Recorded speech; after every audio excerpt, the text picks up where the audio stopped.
এখানে মূলত মিশোতে এই 5 ধরনের ট্যাব আছে।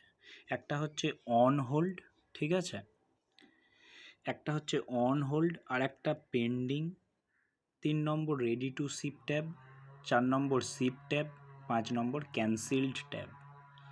এখানে প্রথমে যেটা আছে অন হোল্ড ট্যাব, এই অন হোল্ড ট্যাবের কাজ হচ্ছে কোনো প্রোডাক্ট কাস্টমারের দিক থেকে অর্ডার এসেছে কিন্তু সেটা এখনও পর্যন্ত কনফার্ম হয়নি বা সেলারের কাছে এখনও পর্যন্ত অর্ডারটা অ্যাকসেপ্ট হয়নি, সেই ধরনের যে অর্ডার সেটা হচ্ছে অন হোল্ডে থাকে।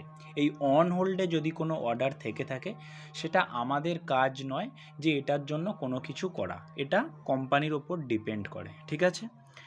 দ্বিতীয় যে অপশান সেটা হচ্ছে এই পেন্ডিং ট্যাব। এই পেন্ডিং ট্যাব হচ্ছে সেটা যেটা হচ্ছে আমাদের কাছে অর্ডার এসেছে এবং এই অর্ডারটা আমরা দিতে পারি বা রেডি করতে হবে আমাদেরকে।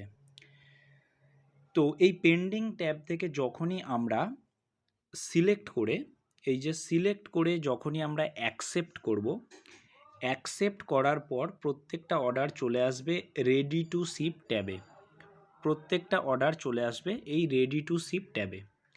পুনরায় রেডি টু শিপ যে ট্যাব আছে এই ট্যাবে গিয়ে আমাকে আবার সবগুলো সিলেক্ট করতে হবে প্রত্যেকটা প্রোডাক্ট। তারপরে যেটা করতে হবে সেটা হচ্ছে আমাকে লেবেল ডাউনলোড করতে হবে, ঠিক আছে।